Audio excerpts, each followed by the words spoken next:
Welcome to the Practice Podcast, a show created by lawyers to help lawyers in life and business without all the complicated lawyer language. Let's welcome Bast Amron founders and your hosts, Jeff Bast and Brett Amron. Hi, Jeff. Hey, Brett. How are you? I'm well. And you? I'm great. Happy Monday. Happy Monday. We are recording this on a Monday. I have a question for you, Brett. Oh, you do? As I usually do. Two questions. Oh, no. It's a two-part question. No. One, you're going to jail. You've been arrested. Wow. Who's your first phone call? And then the other one is last meal. You're on death row. What's your last meal? Because obviously you made the wrong first phone call. When did you think of this question? Right now, right as we're sitting here. My first call? Yeah, forget the first call. Yeah, you have to pick a meal that would be the only meal you have for the rest of your life. I mean, my go-to and my cheat is always pizza. Pizza. So I'll just stick with that. Nice. Pizza is hard to argue for with. vegan, that's a cheat, right? Like I'll eat the cheese. Right. You know, I would imagine that a non-vegan would say, well, just get the pepperoni on it. I mean, Now you're while you're going down the path. You might as well. Right. And I would just say just plain cheese pizza. Yeah. I would say that's probably pizza, like a good, New York pizza by the slice on a paper plate. Yeah, I mean, it would be the one thing I miss the most as a vegan. Fantastic, right? Yeah. Let's go. Can I just real quick? I know our guest is waiting. Go, please. What's your favorite holiday? My favorite holiday? I guess Thanksgiving. And not because it's tradition, but because of our family tradition of we're always together. Yeah. We usually travel either out to California to visit Chris and Wendy, or they come here, but the family's all together and it's a time of reflecting on, all the things that we're grateful for. Yeah, I like Thanksgiving as well for similar, but one of the main reasons why I like it is because from a work perspective, you can put everything down. Nobody is working and nothing is happening. And so you can truly immerse yourself in your family and the holiday and enjoy the time. Yeah. And so I love that. All right. So our guest today is Lauren Sobel. Lauren is an attorney, an editor, a speaker, and a podcast host. She is based in New York City. Although she began her legal career in Miami, and she began her career as a business litigator, and she climbed the ranks to partner at a prestigious firm. But for the last decade, Lauren has dedicated her career to legal technology. She works for Thomson Reuters, the practical law litigation service. And in that role, she applies her experience as a business litigator to develop easy to understand practical guides for other attorneys to help lawyers and the legal profession work more efficiently. In addition to her role at Practical Law, Lauren is one of the hosts of The Hearing, an award-winning legal podcast from Thomson Reuters, second only to the Practice podcast. She speaks about and writes about cutting-edge topics like legal ethics, technology, DEI in the legal professional, and data privacy and social media. She's everywhere. Welcome, Lauren.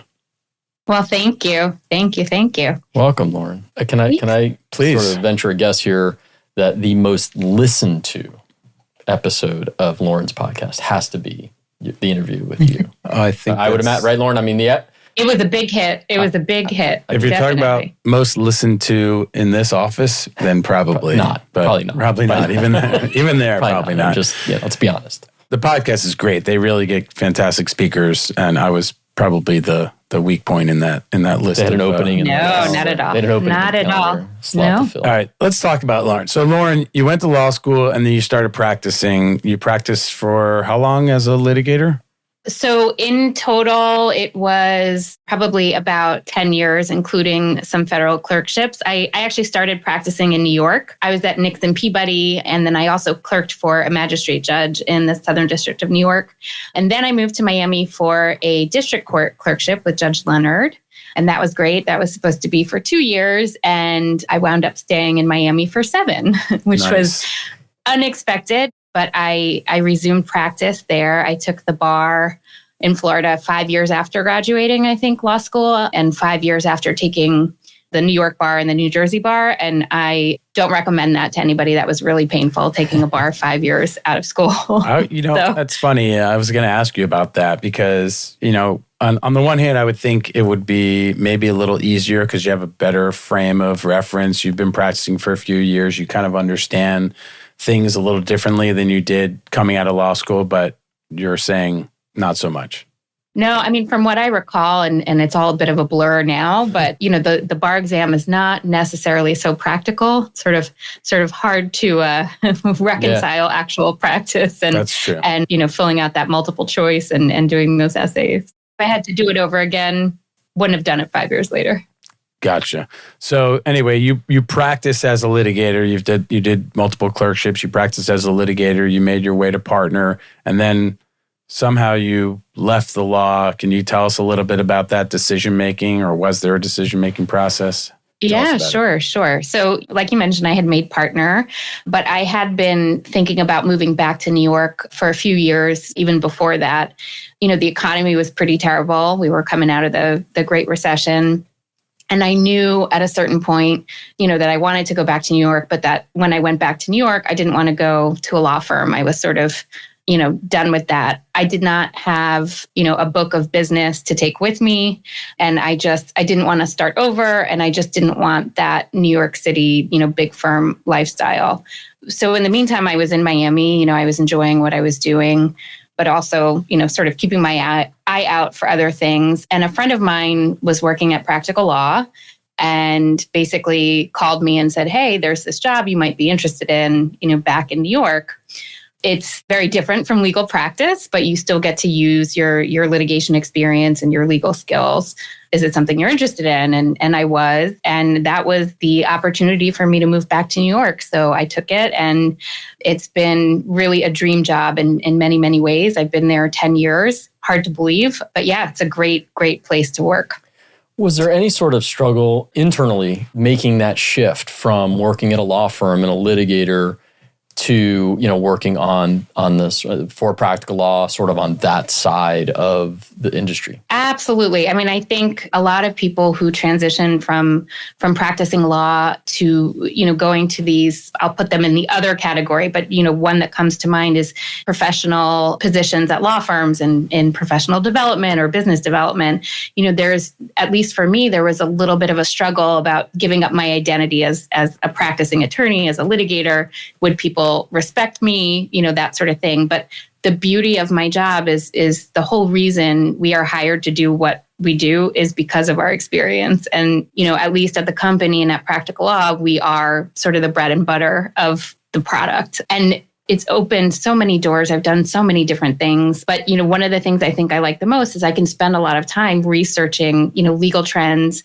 Whereas in practice, I was often, thrown into the fire, and you're just putting out fires, not necessarily really appreciating the law or digging in deep to the law. You're just trying to, do things for your client and get to a certain point. So yeah, it's great. I don't want to dig too deep, but you said when you decided to move to New York, you knew you didn't want a law firm career. You had already decided, okay, I've ruled this out. And I'm curious about that, that Sure. consideration. Was it driven by the fact that you were a partner and you didn't have a big book of business, or were you tired of billable hours, or just tired of lawyers in general? Was there one thing that drove you there? Yeah, I mean, it was a little bit of everything. I think at the time, I thought it was very challenging to do business development and to build a book of business, particularly as a woman. I think the irony in that is now I have so much more confidence, and a lot of what I do at my current job is business development. And I, in retrospect, I have no doubt that I would have been able, to build that book of business. But I'm not going to lie, the lifestyle, the billable hours, all of that played into it. And I at some point I was like, as a litigator, and maybe that was, I don't want to say mistake, but sort of something I should have looked at more closely in law school. I love writing. I love researching. I don't like arguing with people. I don't like being adversarial.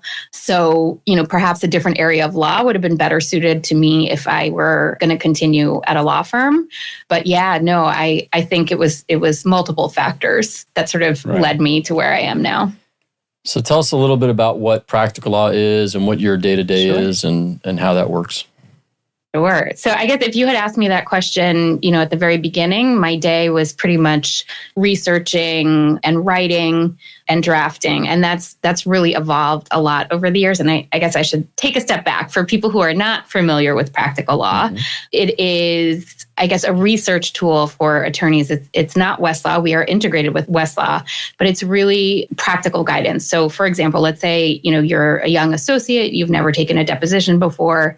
We have materials that walk you through, the practical guidance, the how-tos, not just the stuff that's in the rules, it's the stuff that, we learned in practice. And so we sort of put that into our guidance. That's just one small piece of what we do. We also cater to partners. So if you need to pitch to a client or, let's say you're trying to teach a corporate client about litigation holds and how to properly do them, we create template presentations, that you can then take and tailor to that. So those are just some examples.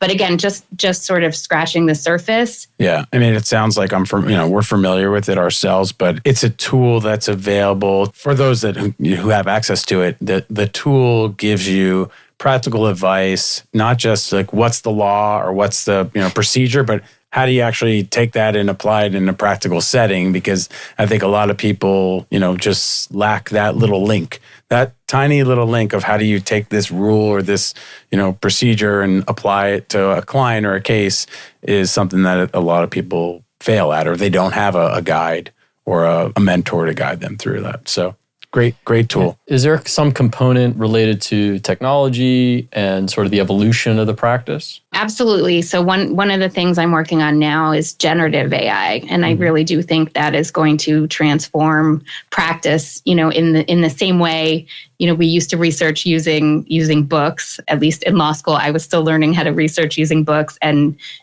with products like Westlaw, that's completely transformed the way you do legal research. And I think generative AI will be the next big thing for litigators and transactional attorneys alike. This is funny. You hear from different people, not to get into the specifics of practical law at all or what's coming down the road, but generally speaking, right, it depends on who you talk to. It's whether or not lawyers are going to be replaced entirely, or AI or whatever technology is coming down the pike is going to augment, as you say, the practice, right? And make it, instead of spending hours and hours, digging through case law, you'd be able to sort of put in some prompts on AI and kind of either figure out what cases apply and what the rule of law is and help you sort of draft a pleading or a document. But there's also other features, right? I know there's some other AI out there about if you're in front of a particular judge, how a judge is going to rule, or how certain judges in a certain jurisdiction, whether it's state court or federal court on a particular issue, have ruled and could potentially rule on your case. That's exactly right. And I think that's the big fear, right? Is AI going to replace lawyers? And the answer we have to that is no, absolutely not. It's just like, when Westlaw replaced books, it didn't replace lawyers. Mm-hmm. It's the same sort of idea. So yeah, I think it's exciting. I think it will make our jobs easier. It's a learning curve. I think there's an adaptation period and people have to get comfortable with it. But once they do, they'll see it's really not a threat, so much as just another tool in an attorney's arsenal. So right. Yeah, I think it's the attorneys who embrace it and learn how to utilize it properly as a tool that will, advance the most. Well, and I do think there's going to be some use with the public, right? AI that lawyers won't be needed anymore for certain things. Right. Yeah, some basic things, right? I mean, you have services now online to, give you a will or a contract, or something basic. And I think, I could see the next step of using AI or some other tech for the public not to need a lawyer to give more access. But as you get into the complexities of transactions or complexities of litigation, and you involve the human aspect of it and experience, I don't think we're not there. I mean, there may come a day, we'll be long gone, I think by that time. But I do think maybe there'll come a day where, you don't need lawyers at all. But I think that the evolution of it is, to me, it sounds like AI is going to really be used for the complex stuff to augment the practice areas that we're talking about, litigation, insolvency that we know, and then maybe some other areas as well, complex transactions, et cetera. And if it goes wrong, it will keep litigators in business. That's for sure. Right. Well, there's going to be litigation over the tech, and there's going to be litigation over, I'm sure, right? And limitations on all that stuff. And it's clearly it is not perfect yet. It is far from it. There's definitely some issues.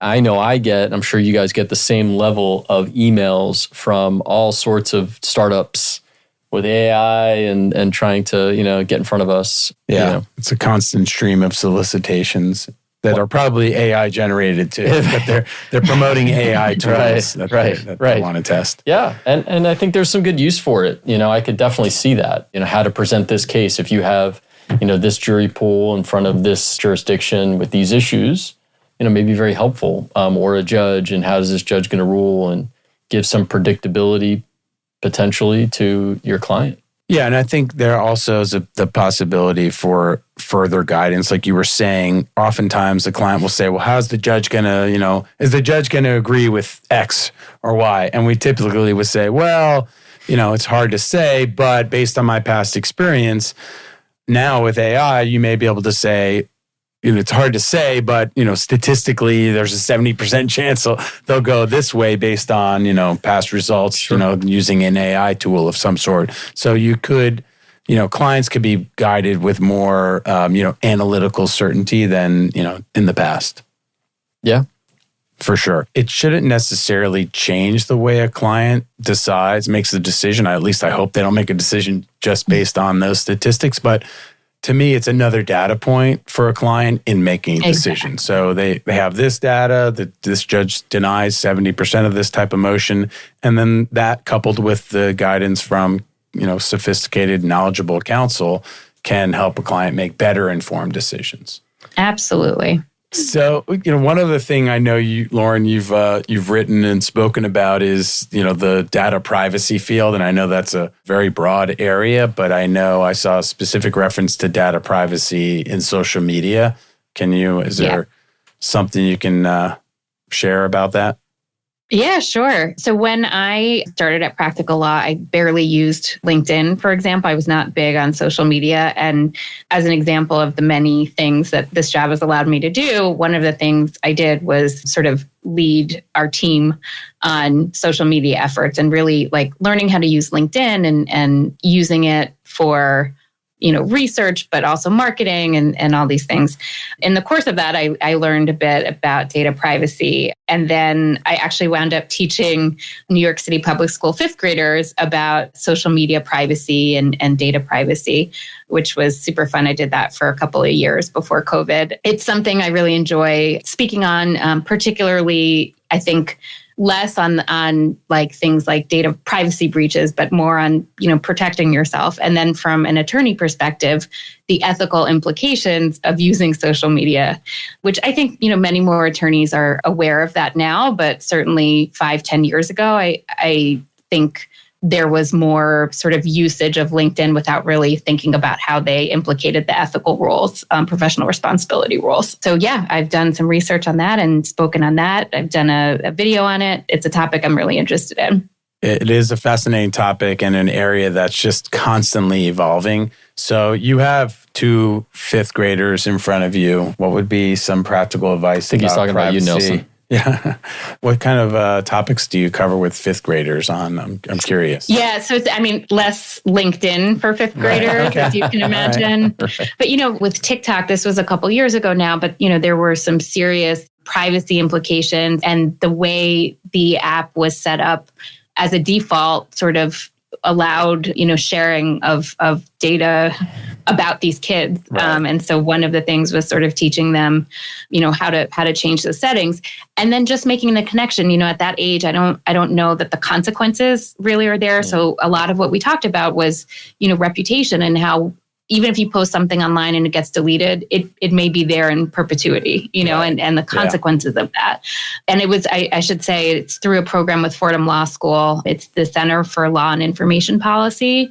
And it was a partnership with them. And it's a wonderful program. And they are still continuing to teach fifth graders. I think even fourth graders, they might be starting earlier now because kids are getting phones earlier and that sort of thing.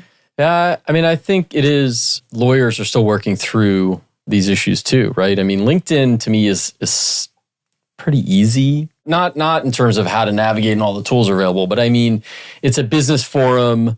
Generally, post business, I know sometimes people bleed into the personal stuff and, but sometimes bring it back to business, sometimes not. But when you start getting outside of that, right, and Instagram and I guess TikTok and YouTube and Facebook and all of that, there's some sort of trickiness, for lack of a better word, to it in how far to go and what to post and what not to post. what more importantly, what not to post. And there's that fine line, all right? Sometimes a fine line, sometimes very clear, but sometimes a fine line.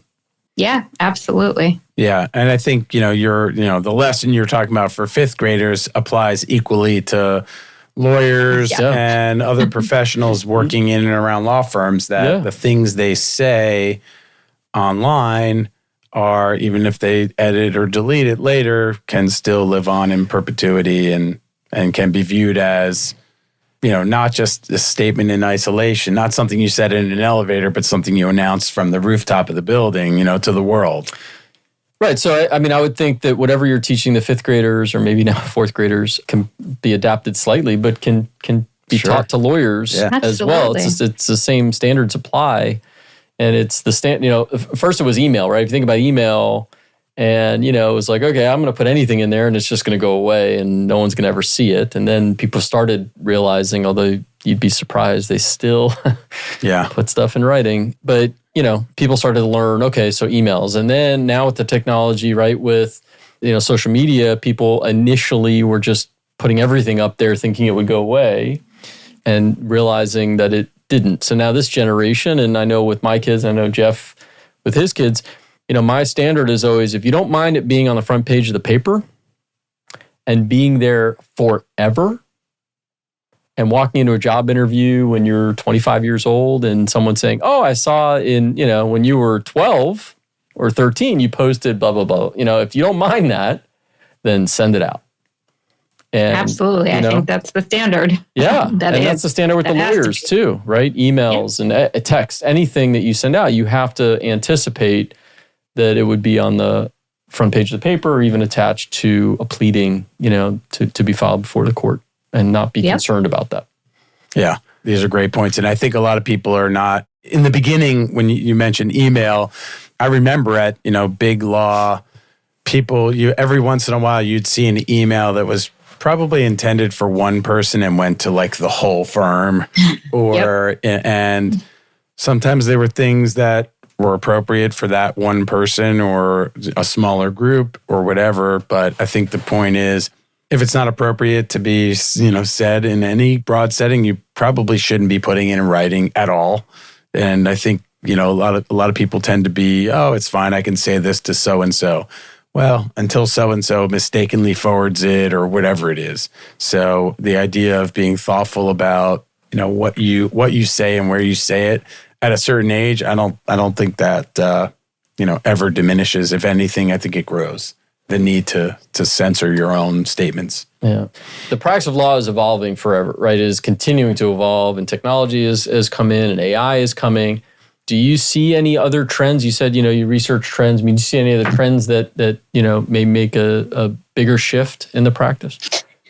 I think it'll be interesting in terms of just the hybrid, circumstances we're all in and how technology continues to shape, the courts and trials and all those things. There's a generation coming that does not want to be in the office, that will avoid in-person things at all costs. And I think that will have a bigger impact on the law down the line. But yeah, I think technology is the single driving factor of what will change the law going forward. Yeah. Do you think that that's accurate, that this generation doesn't want to come to the office? And I know you were making a broad brush statement. This generation, what generation? The next generation. Yeah, what generation? I know. It's in fairness. I think that some people have this idea or this notion that they don't want to be in the office, but maybe because, they're just comfortable at home. But then, in my experience, a lot of people who are resistant to coming to the office, when they ultimately do come to the office, they realize, hey, wait, actually, this is not so bad. This is actually kind of good. I like this.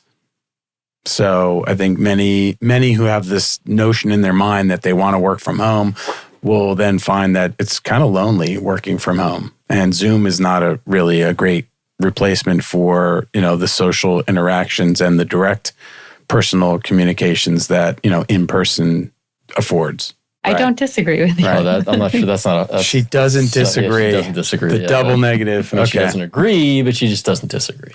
Yeah, no, I got it.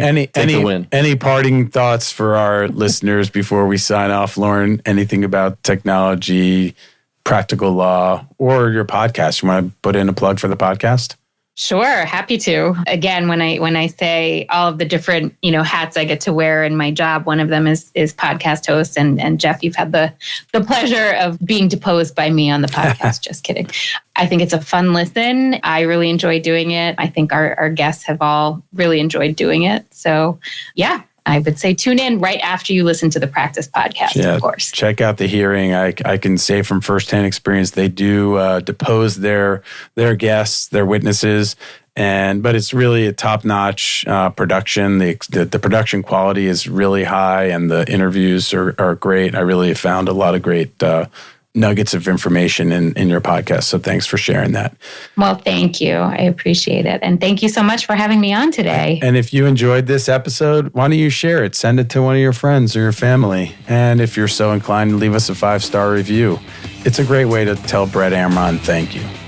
Brett, thank you. Lauren, thank you. Nelson, thank you. This is wonderful. Thanks, guys. Thanks, Lauren.